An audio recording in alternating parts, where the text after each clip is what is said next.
Hermanos, vamos a la palabra del Señor en el día de hoy y para ello les ruego que abramos nuestras Biblias en el versículo número 11 del capítulo 17 de Juan. Juan 17, 11. Y ya no estoy en el mundo, mas estos están en el mundo, y yo voy a ti, Padre Santo.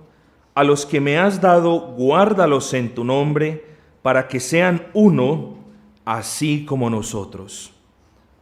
Hermoso capítulo, como ya lo hemos dicho. Y ya no estoy en el mundo, mas estos están en el mundo.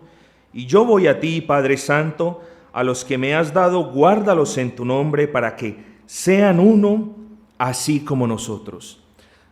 A manera de recorderis, no nos olvidemos de lo que ya hemos estudiado de los primeros 8 versículos de este capítulo 17 de Juan.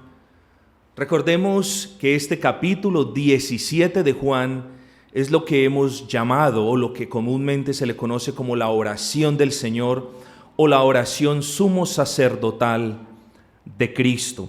Recordemos quién es el que hace la oración. No la hace un mero mortal, no la hace una persona común y corriente, la hace la segunda persona de la Trinidad, la hace Cristo Jesús. Recordemos también por quiénes es hecha esta oración. Claramente lo vemos a lo largo de este capítulo.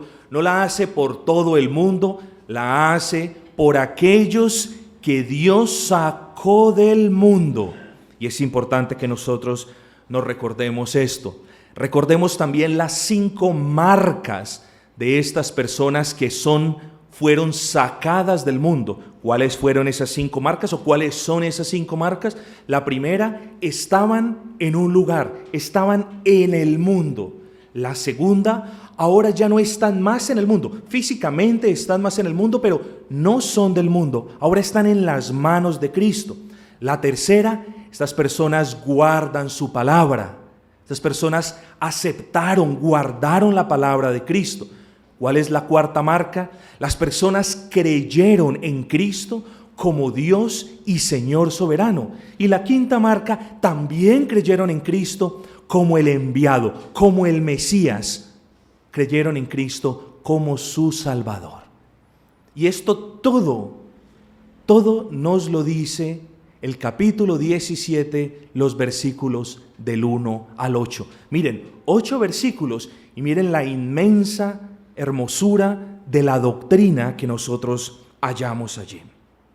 Concluíamos también que el creyente siempre amará a Dios, siempre lo hará, no en virtud de que tú tengas mucho amor, no en virtud de que tú estés muy agradecido. Tú amarás siempre a Dios, el creyente siempre amará a Dios en virtud de que Dios ha amado antes al creyente. Entonces ese amor que Dios ha tenido para con el creyente lo impulsa, es el motor por medio del cual ahora el creyente puede amar a Dios. Sin el amor de Dios es imposible probar bíblicamente que alguien pueda amar a Dios. También decíamos, el segundo punto, el creyente es propiedad de Dios. Cristo lo ha comprado, es propiedad. Por tanto, si es propiedad del Señor, ¿podrá pasar un raponero y arrebatarnos de las manos de Cristo? Por supuesto que no. Y decíamos, para terminar la semana pasada, que el creyente es preservado por Dios a través de su gracia. Es preservado, de tal manera que el creyente no se pierde. La gracia del Señor en el creyente es más fuerte que el pecado que aún permanece en la vida del creyente. Por lo tanto, el creyente no se pierde. Un genuino creyente, claro está. Entonces concluíamos con eso. Pero ahora vamos a comenzar donde terminamos la semana pasada, en el versículo 9. Yo ruego por ellos, no ruego por el mundo, sino por los que me diste, porque tuyos son. El título para esta semana, para aquellos que llevan notas o para aquellos que desean simplemente memorizarlo, es La voluntad de Cristo. ¿Cuál es la voluntad de Cristo? Verdaderamente la palabra, ¿qué nos dice de la voluntad de Cristo? Ese es el título. Versículo 9. Yo ruego por ellos. Yo. Es fácil para nosotros decir, yo, Cristo, y continuar leyendo. ¿Quién en verdad es ese yo que está rogando? ¿Quién es ese yo? Ese yo es ese hombre perfecto que es nuestro representante. Ese yo que está orando es ese Dios perfecto que es nuestro Salvador. Ese yo que está orando es el sumo sacerdote, quien presenta la ofrenda y el sacrificio y quien intercede por nosotros. Ese también es ese yo. Entonces, si leemos de una manera desprevenida, vamos a leer, Cristo, y continuamos. No, ese yo es hombre perfecto, nuestro representante. Ese yo es Dios perfecto, nuestro Señor y Salvador. Ese yo es el sumo sacerdote, es quien intercede por nosotros y quien presenta la ofrenda. Pero ese yo también es la ofrenda misma. Ese yo es ese cordero sin mancha que fue inmolado para quitar la culpa y el pecado de todos aquellos que creen en Cristo Jesús. Entonces miren que ese yo es el que está orando. Ese gran yo soy es Cristo. Ese gran yo es hombre perfecto y Dios perfecto. Es sumo sacerdote y es la ofrenda misma. Por eso decimos, Cristo es nuestro todo en todo. Cristo es suficiente para nosotros. No necesitamos nada que no sea Cristo. Por eso nosotros decimos Cristo y solo Cristo. Ese yo. Entonces miremos, ese yo está rogando. Si Dios está rogando por nosotros, ¿cuán seguros nosotros podemos estar de que esta oración fue eficaz? ¿Cuán seguros podemos estar de que esta oración fue respondida? ¿Cuán seguros podemos estar de que estaba orando conforme a la voluntad de Dios, conforme a los designios eternos de su providencia? Este capítulo 17 da los argumentos bíblicos que cimentan la certeza de la salvación del creyente. Yo ruego por ellos, escuchen, una vez más vuelve a enfatizar, no por el cosmos, esa es la palabra en el griego, no por el cosmos, no por todas las personas del mundo, sino por los que me diste, porque tuyos son. Ahora nos preguntamos, ¿quiénes son aquellos que fueron dados a Cristo? La oración, decimos la oración, no es por todos. Si hubiese la oración hubiese sido hecha por todo el mundo, por todas las personas que habitan, entonces esta oración no fue respondida. Y no fue respondida porque no todas las personas del mundo llegan a la salvación. ¿Ven? Estamos hablando de un intercesor perfecto que es Dios, Señor, soberano, Rey de la segunda persona de la Trinidad. ¿Cómo esta oración no va a ser respondida? Por supuesto que lo habría de ser. Entonces, Dios no está orando por todas las personas del mundo, sino única y exclusivamente hablando por aquellos que son traídos del mundo por el Padre. Ahora, Cristo estaba orando por aquellos en cuyos corazones el Espíritu Santo iba a aplicar los beneficios de la obra redentora de Cristo en la cruz del Calvario. Amigos, lo más sorprendente de todos es que existan muchos supuestos creyentes que quieran los beneficios, pero quieran permanecer en el mundo.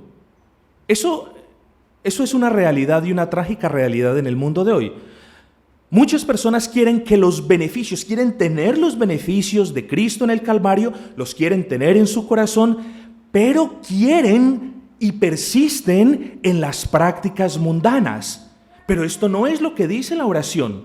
La oración fue exclusivamente hecha por aquellos que estaban en el mundo y aquellos a los cuales habría de aplicarse la gracia redentora. Nos hacemos la pregunta, ¿cómo puede entonces un genuino creyente que supuestamente ha sido sacado del mundo, desear las cosas del mundo. ¿Cómo puede ser un supuesto creyente?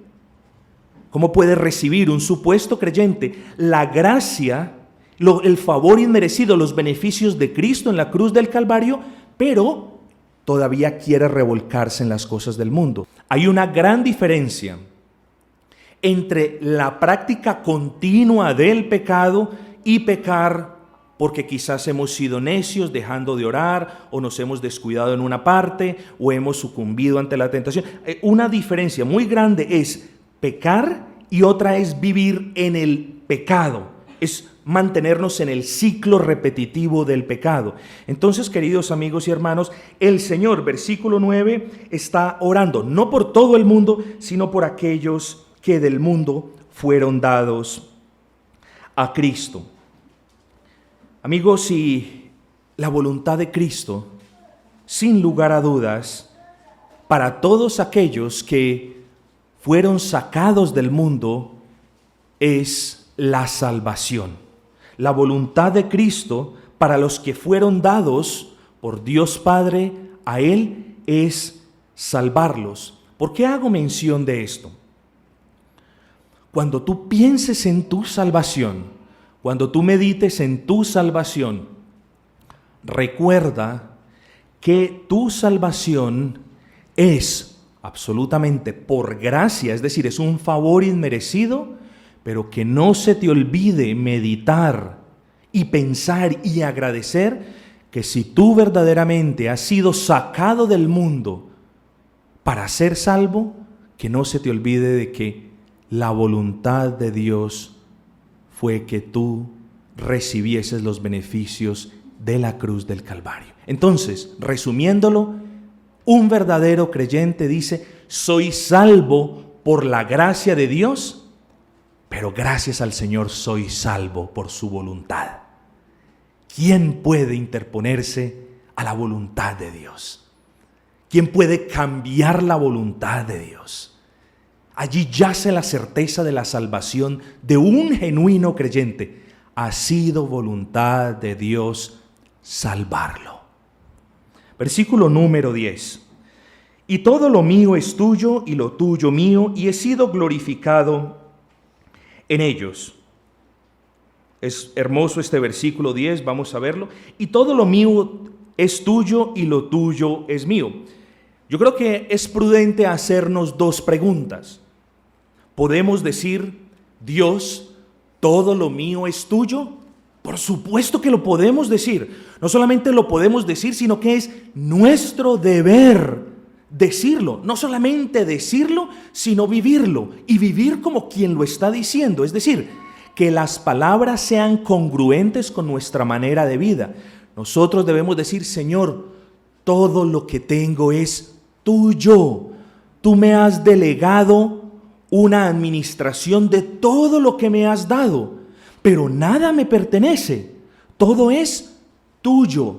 Señor, dame gracia y sabiduría para ser buen administrador de todo lo que tú me has dado.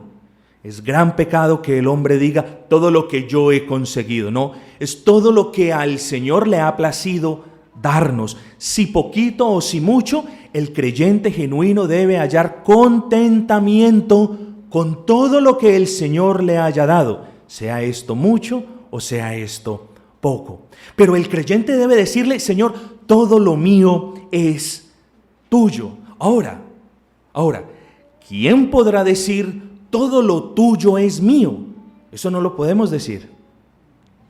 Claro que hay unos pastores y hay unas iglesias que sí lo dicen y comercian con ello y lo venden. Nosotros no podemos decir: todo lo tuyo es mío. Nosotros, aunque muchos venimos quizás de estas iglesias donde nos enseñan: somos hijos del rey, por lo tanto, todas las pertenencias del rey también son propiedad nuestra, nosotros no podemos decir tal barbaridad. Eso es un disparate bíblico. No podemos decir: todo lo tuyo es mío. Pero entonces, para que este versículo sea cierto, y yo quiero que ustedes se concentren, para que este versículo tenga sentido, solamente puede tener sentido bajo un punto de vista, Y es que tanto lo de Cristo como lo del Padre se conjuga en una misma esencia. Solamente tiene sentido si Cristo y si Dios Padre son una misma esencia. Claro, porque el hombre no puede decir todo lo tuyo es mío, pero Dios, la segunda persona de la Trinidad, sí puede decir todo lo tuyo es mío. Entonces, este versículo tiene sentido si y solo si nosotros entendemos que es una misma esencia. El Padre, como el Hijo y como el Espíritu Santo, son tres personas distintas, pero es una sola esencia santa. Es un solo Dios único y verdadero. Entonces, veámoslo desde esa perspectiva. Es maravilloso que nosotros le digamos al Señor: Señor, todo lo mío es tuyo. Pero es sorprendente que alguien le diga sin lugar a dudas: todo lo tuyo es mío. Pero creo que hay un punto que tratar. Los que son del mundo, escúcheme, los que son del mundo, los creyentes son aquellos que han sido sacados del mundo, pero los que son del mundo quieren que todo lo de Dios sea de ellos. Pero hay una gran contradicción aquí. Y miren la hipocresía que hay en aquellos que son del mundo. Yo les voy a explicar por qué. Hay gran hipocresía porque aquellos cristianos, aquellas personas que se hacen llamar creyentes, pero que son totalmente mundanas, que no han sido regeneradas, que viven de pecado en pecado, todas estas personas dicen, escúchenme bien, dicen: todo lo mío es tuyo, Señor. Pero ellos también quieren que todo lo de Cristo, todo lo de Dios, sea de ellos. La hipocresía radica en que ellos no quieren darle sus vidas a Cristo. La hipocresía radica en que ellos no quieren humillarse delante del Señor. Ellos practican la ley del embudo. Ellos dicen: todo lo tuyo es mío. Yo tengo derecho a tus riquezas. Yo tengo derecho a la prosperidad. Yo tengo derecho a la salud. Yo tengo derecho a todo lo que tú das, pero tú, Señor, no tendrás mi corazón. Yo sigo siendo el Rey, el Señor de mi corazón. Así viven muchos supuestamente creyentes. Quieren todo lo del Señor, pero al Señor no le dan su corazón, pero al Señor no le dan sus vidas, pero al Señor no le dan nada. Entonces, nosotros debemos entender esto. Y todo lo mío es tuyo y lo tuyo mío, y he sido glorificado en ellos. ¿Qué significa que Cristo haya sido glorificado en ellos?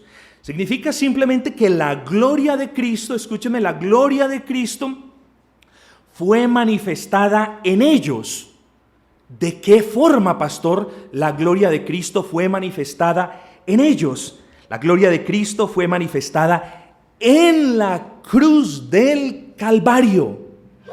Allí en la cruz del Calvario, la manifestación de los atributos de Dios fue evidente. Allí en la cruz del Calvario, el amor de Dios por los suyos fue manifestado. Allí en la cruz del Calvario, el poder redentor fue manifestado. Allí en la cruz del Calvario, la justicia perfecta del justo fue manifestada. Entonces, cuando por la gracia del Señor un creyente confía en la persona de Cristo como su Dios, Señor y Salvador, cuando por la gracia del Señor un creyente se entrega a Cristo y confía en Él, los beneficios de la cruz son imputados, son inyectados a su vida, y podemos decir que el Señor se glorifica en la vida del creyente. Esto es lo que significa este versículo. Es muy hermoso.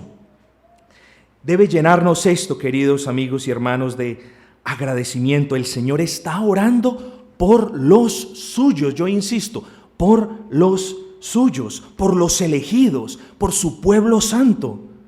Ahora, quizás la pregunta que haya en ti es: ¿soy yo uno de ellos? ¿Soy yo un beneficiario de esta oración? ¿Está orando el Señor por mí? ¿Has venido a Cristo y has confiado en Él como tu Señor? No solamente le has dicho todo lo mío es tuyo, sino que se lo has demostrado en una buena administración de lo que el Señor te ha dado. ¿Has creído en Cristo Jesús como tu soberano Salvador? Solamente en Cristo hay salvación. ¿Te has humillado delante de Él clamando por eso? Veamos las marcas, que las hemos estado viendo desde hace 4 capítulos. ¿Has amado a tu prójimo? ¿Le sirves al Señor? ¿Guardas tu palabra? ¿Ya no haces las cosas del mundo? ¿Haces otras diametralmente opuestas porque el Señor te ha sacado? Esas son marcas de un genuino creyente. Esas son marcas de una verdadera y genuina conversión. Si eso es realidad en tu vida, Cristo está orando por ti.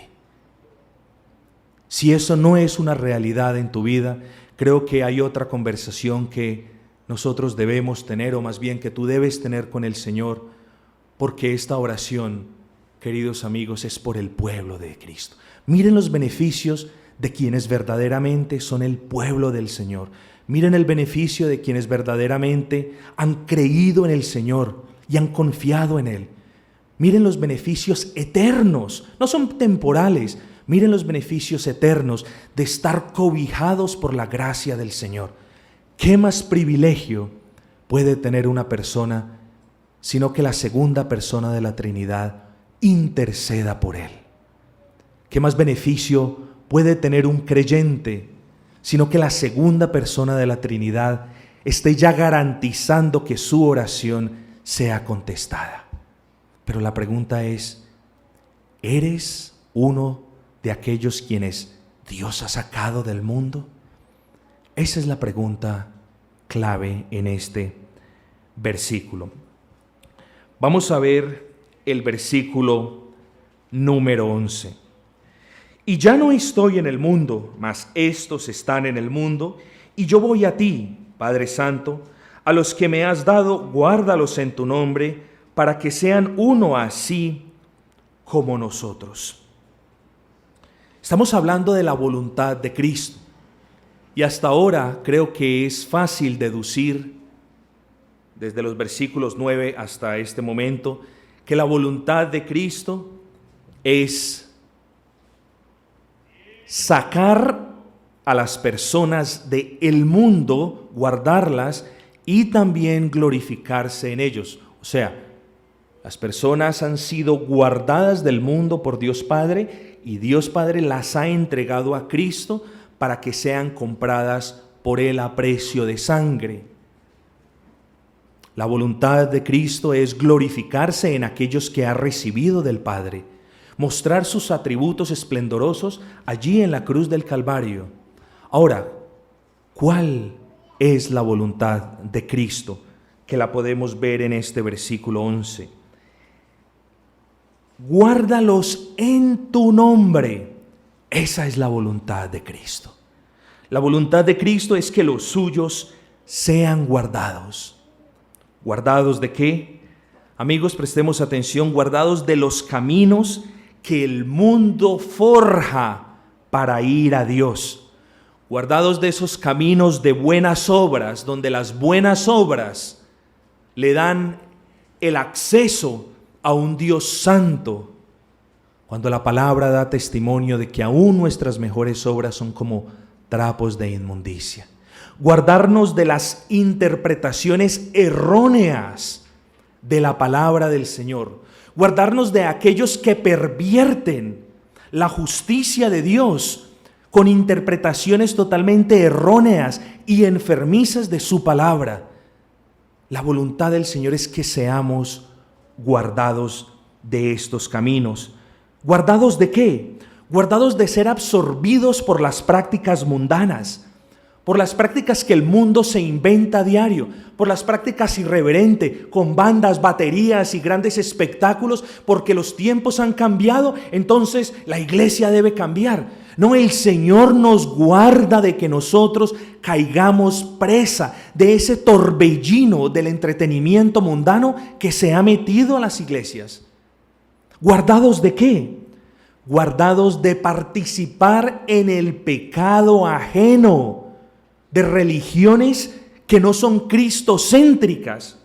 Y les digo, aclarando esto, no hay ninguna religión cristocéntrica sino el genuino cristianismo, porque así la religión predominante de este país se llame cristiana, no lo es. Y no lo es porque no estamos hablando de que el centro sea Cristo y solo Cristo como lo creemos nosotros. El centro de ellos es Cristo y una imagen y otras personalidades cuyo nombre no quiero mencionar porque es irrelevante. Creo que todos sabemos de qué estamos hablando. El centro de esta religión son las obras. No, el centro de toda verdadera religión, que solamente hay una, es Cristo y solo Cristo. Somos salvados por gracia, somos justificados por fe. No hay nada que tú puedas hacer. Amigos, para ser guardados de estas religiones. Entonces es voluntad de Cristo que nosotros seamos guardados. Y si esa es la voluntad del Señor, ¿cómo podemos discernir que estamos siendo guardados? Podemos discernir que estamos siendo guardados en el testimonio como iglesia.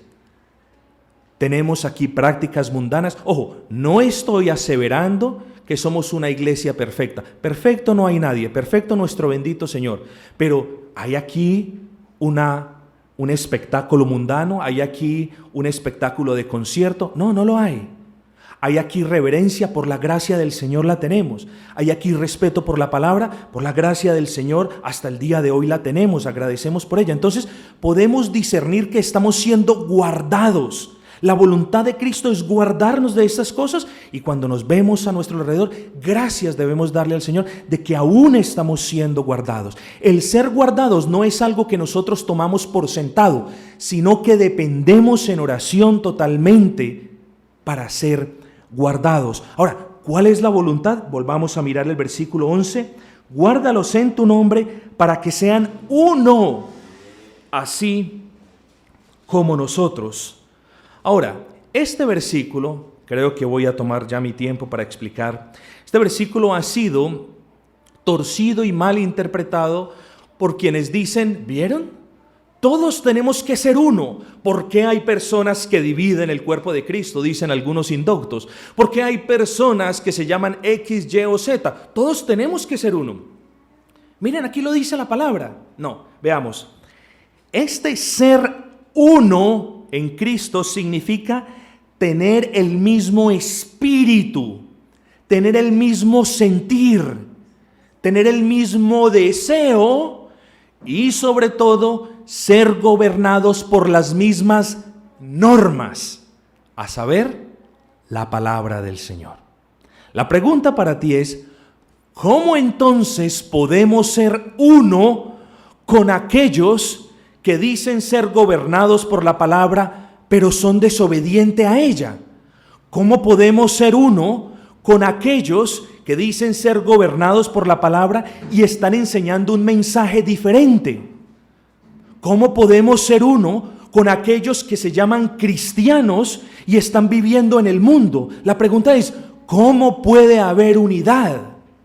Esa unidad no es la unidad de la cual nos habla el Señor acá. El Señor aquí nos está hablando de una unidad en el mismo deseo, en el mismo sentir, con el mismo propósito y gobernado bajo las mismas normas que las encontramos en la palabra del Señor. Eso es supremamente clave.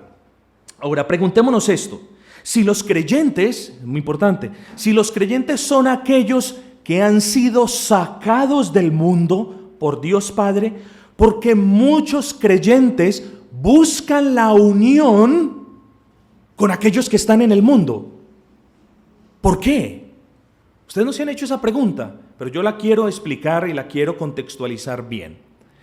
Si los creyentes, y esto creo que ya quedó claro, si los creyentes son aquellos del mundo que Dios ha sacado del mundo y los ha entregado en las manos de Cristo para que el Espíritu Santo aplique los beneficios de la obra de Cristo en la cruz del Calvario, si los creyentes son aquellos que están en el mundo pero no son del mundo, ¿por qué algunos creyentes, por qué algunas iglesias, por qué algunos hermanos buscan comunión con aquellos que aún continúan en el mundo. Y me explico una vez más. No estamos diciendo que tengamos que salir del mundo. No estamos diciendo que tengamos que formar una sociedad como algunos menonitas o como algunos cuáqueros o como algunos de estas religiones que se van y alquilan ciertos lotes y se encierran allí. Pero lo peor de todo es que se encierran allí y hacen cosas allí totalmente mundanas. Entonces, se alejan del mundo, pero son del mundo. Es lo opuesto a lo que nos dice el Señor. El Señor nos dice, nosotros estamos aquí en el mundo.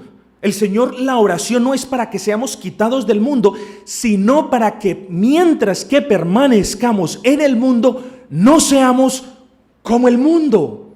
Es que, queridos amigos y hermanos, el creyente se distingue por no ser del mundo. Amigos, el creyente se distingue, tiene marcas propias y particulares que lo diferencian de aquellos que están en el mundo. ¿Cómo puede entonces alguien pensar que puede haber una asociación entre alguien? Y una asociación no significa, aclaro, ya no voy a ser más tu amigo, o tú ya no vas a ser más mi esposa. Eso no significa esto. El Señor no nos está diciendo que terminemos las amistades con aquellos creyentes que son del mundo. El Señor no nos está diciendo de que no le hablemos más a aquellos amigos que nosotros tenemos católicos. No nos está diciendo eso. Nos está diciendo que no entremos en comunión cristiana, que no entremos, que no participemos de sus servicios, que no nos mezclemos con estas maneras de que ellos tienen de adorar a Dios, porque son diametralmente opuestas a las nuestras. Esa es la separación. No es yo no te hablo, no es aléjate de mí, no es tú apestas. No, eso sería dar un mal testimonio. Lo que el Señor nos está diciendo es no nos mezclemos, no nos juntemos, no participemos en ningún acto de adoración con aquellos que, llamándose creyentes, permanecen en el mundo. Eso es lo que el Señor nos dice. ¿Será que el Señor nos está pidiendo algo imposible? Para nada. El problema aquí con la cuestión de la unidad y de la separación bíblica es que las ovejas de Cristo en muchas oportunidades son muy ingenuas. Las ovejas de Cristo creen que mezclándose y que teniendo comunión con otras, quizás ellos las pueden traer de vuelta al redil. Se les olvida que el único que tiene el poder para traerlos de regreso es el Señor mismo. Se les olvida que en ese proceso de asociación ecuménica, quien se está infectando no es Él. Quien se está infectando eres tú. A muchas de las ovejas de Cristo también se les olvida que cada vez que tú participas en un servicio, en un culto, que ellos participan, tú estás avalando con firma y sello lo que ellos están haciendo. Es decir, yo estoy acá y como yo estoy acá, mi mensaje implícito es, yo estoy totalmente de acuerdo con todo lo que ustedes están haciendo. ¿Cómo entonces les vamos a decir, amigos y hermanos, lo que estás haciendo es equivocado? Entonces, el Señor nos habla de una unidad en un mismo sentir, en un mismo espíritu, en un mismo conjunto de reglas. Si los creyentes, volvemos a retomar el punto, si los creyentes son aquellos que han sido sacados del mundo por Dios Padre, porque muchos creyentes buscan estar en unión con el mundo, porque muchos creyentes buscan estar en unión con quienes menosprecian la salvación por gracia, porque muchos creyentes evangélicos buscan tener asociación ecuménica con la religión predominante en este país. ¿Por qué se asocian para hacer campañas evangelísticas? Se asocian con quienes están negando la salvación por gracia, se asocian con quienes están promoviendo la salvación por obras. ¿Qué clase de comunión puede ser esto? ¿Glorificará esta comunión a Dios? Por supuesto que no. Segundo punto, ¿por qué muchos creyentes buscan la amistad con iglesias y pastores que tuercen la palabra, exprimen a las ovejas de Cristo y les quitan lo que tienen y lo que no tienen? ¿Qué tipo de comunión podemos tener nosotros con personas que avalan el evangelio de la prosperidad? ¿Qué tipo de comunión podemos tener nosotros que defendemos, que amamos la salvación por gracia, que amamos la soberanía del Señor? ¿Qué tipo de comunión podemos tener nosotros con personas que creen que todo lo de Dios es nuestro? Nosotros decimos todo lo nuestro es tuyo, pero ¿qué tipo de comunión podemos tener con iglesias, con pastores o con personas que digan todo lo de Dios es mío? Solamente basta que lo decretes, solamente basta que tú lo pidas así y todo lo de Dios será tuyo. ¿Qué comunión tiene la luz y la oscuridad, hermanos? No les estoy hablando de que si tienen amigos en iglesias de la prosperidad, en iglesias carismáticas, no les estoy hablando de que no les hablen más. No, eso sería un mal testimonio. Les estoy hablando que no se asocien con ellos en sus servicios y que quede claro su posición de separación. Les estoy pidiendo algo mío. Les estoy comunicando algo que la palabra dice. ¿Por qué algunos creyentes buscan la común unión o buscan la comunión con iglesias que promueven formas mundanas de adorar? Hermanos, rara vez en 10 meses ustedes me han escuchado diciendo o contando una anécdota, pues yo se las voy a contar en esta mañana. Ayer me llegó un clip, me llegó un video, un corto video. Un corto video, esto era en Venezuela. Un corto video donde se promovían las discotecas cristianas. Veo muchas caras escandalizadas. Escúchenme bien lo que va a pasar. Se promovían las cristotecas, así le llamaban. Y usted veía en este video que las personas, las niñas entraban con ropa inapropiadas. Ustedes veían entrevistas donde los supuestos jóvenes cristianos decían, es bueno dejar a los paradigmas, es bueno dejar la tradición. Y es bueno que nosotros también podamos glorificar al Señor danzando y cantando y bailando. Todas estas cosas y muchas otras, yo las vi ayer. O sea, lo que me habían dicho ayer por mis propios ojos, lo pude comprobar y fue gran aflicción en mi corazón. Ahora yo les pregunto una cosa. ¿Cómo podemos nosotros tener comunión con iglesias que están promoviendo el desorden carnal, que están promoviendo el entretenimiento carnal dentro de sus iglesias? Amigos, estos jóvenes que entraban a estos lugares de perdición, para ellos no les parecía que era pecado, para ellos no les parecía raro. ¿Por qué? Porque esas eran las mismas cosas que ellos llevan años y años viendo en sus iglesias. Entonces, ¿qué diferencia hay entre ir a una iglesia donde salten como cabras, donde no adoren al Señor en espíritu y en verdad, y ir a un lugar, a un antro de perdición? Pues nada. Yo quiero que entiendan eso. ¿Cómo puede haber comunión con iglesias que promuevan la mundanalidad, que promuevan el entretenimiento mundano? Sencillamente no la puede haber. Podemos tener amigos, aún familiares, pero no puede haber comunión cristiana con ellos, hermanos. Cuando tú tienes comunión cristiana con alguien que aprueba este tipo de cosas, les estás avalando, les estás dando tu aval para que ellos simplemente continúen en lo suyo. No te sorprendas si el día de mañana aquellos con los cuales has tenido comunión estén también haciendo una cristoteca aquí en Pereira. Y tú vas a ser partícipe de pecado ajeno por no haberte separado. ¿Cómo pueden los cristianos, si supuestamente han sido sacados del mundo, cómo pueden los cristianos tener comunión con aquellos que menoscaban la autoridad de la Biblia. ¿Ven? ¿Cómo puede haber comunión con aquellos que vituperan la doctrina de la iglesia? Con aquellos que promueven las reuniones en casa, con aquellos que dicen no hay autoridad pastoral, no creo en la doctrina de los nicolaitas. ¿Cómo puedes tú tener comunión con aquellos que vituperan la palabra del Señor diciendo, no, el modelo bíblico son las células, el modelo bíblico son las iglesias en casa, el modelo bíblico es el G12? ¿Cómo puede haber comunión con estas personas que están menoscabando la autoridad clara de la palabra?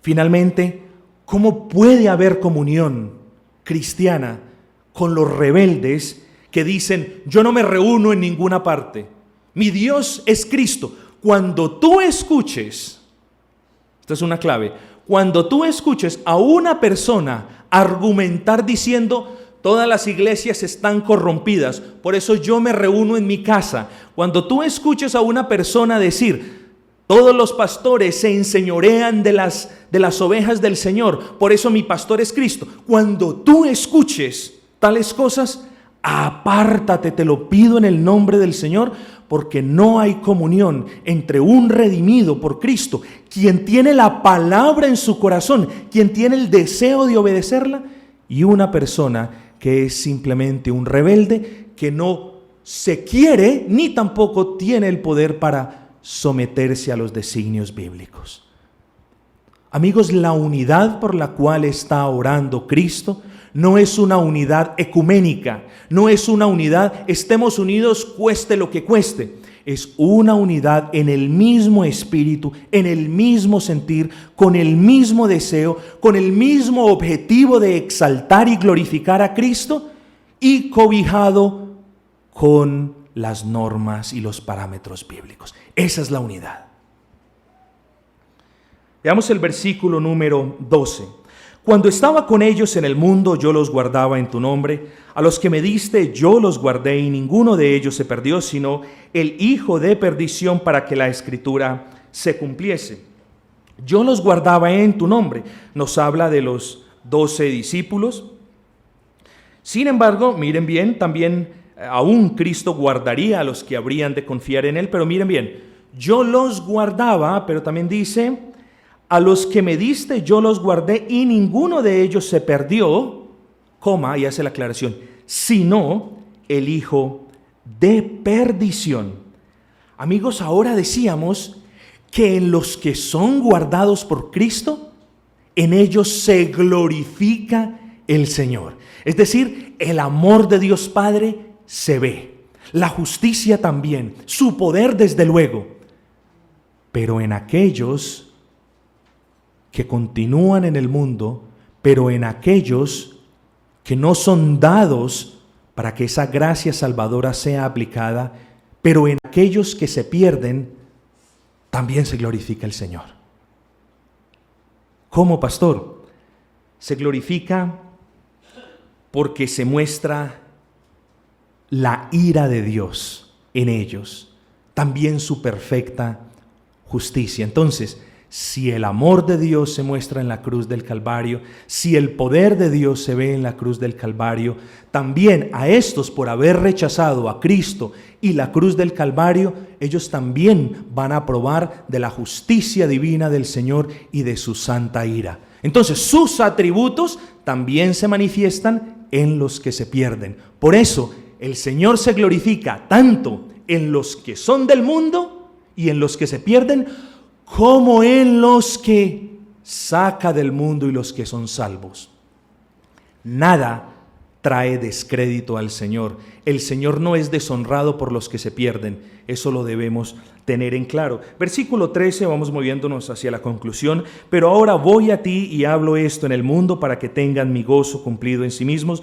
Yo les he dado tu palabra y el mundo los aborreció. Mucho cuidado, ¿el mundo ama la palabra de Dios? No. El mundo aborrece la palabra del Señor. Pero hagamos una pequeña excepción. El mundo ama la palabra de Dios cuando es emotiva, cuando te da ánimo, cuando te dice tú tienes derecho, tú eres heredero. El mundo ama que la palabra del Señor sea predicada así. Pero cuando la palabra del Señor nos muestra el pecado, ya esa palabra no la queremos. El mundo ama la palabra del Señor cuando nos habla de promesas, de pactos, de bendiciones, pero cuando la palabra del Señor es predicada y muestra tu responsabilidad y tus deberes como cristiano, ya eso no le gusta. El mundo ama la palabra del Señor cuando nos muestra a un Diosito, lo digo con el respeto, a un Diosito que perdona aún sin el arrepentimiento, a un Diosito que salva por las buenas obras. Todo el mundo ama la palabra predicada así, pero cuando la palabra es predicada y la palabra nos muestra a un Dios de amor y a un Dios de justicia, a un Dios que castiga porque es un Dios justo, a eso sí no lo quieren las personas. Amigos, los verdaderos creyentes no solamente tienen la palabra en sus bocas, en sus oídos, sino que la guardan en sus corazones. Para el verdadero creyente la palabra del Señor es todo en su vida. Es el conjunto de normas a seguir, es el manual de instrucciones. Si tú tienes un aparato muy complejo y te metes a manejarlo, se te va a averiar. Si tú lees las instrucciones, lo vas a poder manejar bien. La palabra del Señor nos dice, nos muestra quién es Dios y también nos muestra quiénes somos nosotros, cuán necesitados estamos de Él, cuánto necesitamos de su gracia. Amigos, el mundo nos aborrece porque nosotros amamos la palabra. El mundo aborrece la iglesia genuinamente guardada por Cristo, porque nosotros predicamos la palabra conforme el Señor la ha mandado. El mundo nos aborrece porque somos aquellos que no nos hemos inventado nuevas maneras de interpretar. Por eso el mundo nos aborrece. Gocémonos y hallemos paz en Cristo cuando el mundo nos aborrezca por dar un buen testimonio. Avergoncémonos una y otra vez cuando seamos aborrecidos por un mal testimonio, pero cuando es a causa de la obediencia, cuando es a causa de nuestro amor y sometimiento por la palabra, cuando es a causa de amarnos los unos a los otros, cuando el mundo nos aborrezca por mostrar las virtudes de Cristo, gocémonos y hallemos la paz y el gozo del Espíritu Santo, hermanos. Terminemos diciendo las gloriosas palabras del versículo 17: santifícalos en tu verdad, tu palabra es verdad. ¿Qué significa santifícalos? Generalmente hablando, nosotros o la Biblia define la santificación como esa etapa por medio de la cual un creyente que ya ha sido hecho una nueva criatura va avanzando gradualmente, progresivamente, dejando atrás las cosas del mundo y asemejándose más a Cristo y conformándose más a la imagen de Cristo. ¿Por qué? ¿Por sus propias fuerzas? No, por la gracia del Señor. Eso es santificación, hablándolo de una manera amplia. Pero hay otra definición de santificación y esa es a la cual el Señor se refiere acá. Santificación, santifícalos en tu verdad, tu palabra es verdad, significa apártalos con un propósito definido. Guárdalos, apártalos de los demás con un propósito definido. Amigos, una vez más el Señor no está promoviendo un ecumenismo con todo aquel que se llame hermano. No está hablando de un ecumenismo, de una unión sin importar en qué creas tú o en qué creo yo. El Señor no nos está hablando de eso. El Señor está haciendo énfasis en que debemos ser santificados. Muy importante esto. Y nosotros los creyentes somos santos desde dos perspectivas. Escúchenme bien. Nos vamos santificando por la gracia del Señor mientras caminamos, pero somos santos puntuales en el sentido en que somos apartados para las buenas obras y para la gloria del Señor. Entonces, somos santos, lo repito al revés, somos santos puntuales en el sentido en que somos apartados del mundo y somos santos en progreso. Y si eso ha hecho el Señor con nosotros, ¿qué hacemos buscando tener comunión con los que vituperan a Cristo? ¿Qué hacemos buscando tener comunión con los que menoscaban su palabra? Amigo, cerremos diciendo simplemente esto: la voluntad del Señor, la hermosa voluntad del Señor. Lo primero, la voluntad del Señor es sacar a los suyos del mundo, de la misma manera como el Señor sacó a su pueblo de Egipto, de la esclavitud de Egipto. Podemos decir: Señor, yo soy salvo, gracias porque fue tu voluntad y nada más que tu voluntad sacarme con brazo fuerte y juicio extendido de esa esclavitud en la cual yo me encontraba. Número 2, la voluntad del Señor es glorificarse en quienes ha sacado de la esclavitud.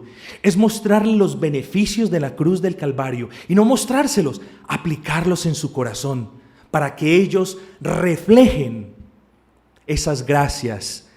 Hermanos, la segunda voluntad del Señor, la voluntad del Señor, el segundo punto más bien, es glorificarse en ellos, es mostrar en su salvación su amor, su poder y su justicia. La voluntad del Señor, tercer punto, es guardarlos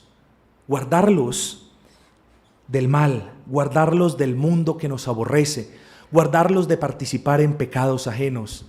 La voluntad del Señor, cuarto punto, es permanecer unidos. ¿Con quién? ¿Con los del mundo? No, permanecer unidos con todo aquel que genuinamente haya sido sacado del mundo y que tenga los mismos propósitos, los mismos deseos, el mismo sentir y que se cobije bajo el mismo patrón bíblico.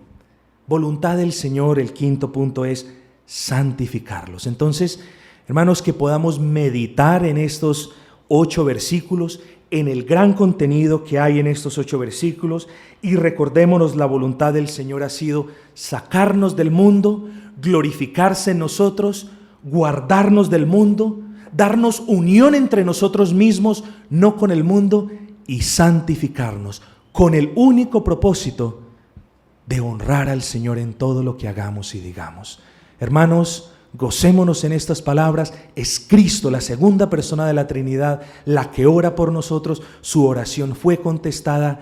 Hermanos, que esto sea de aliento para nuestros corazones. Amén.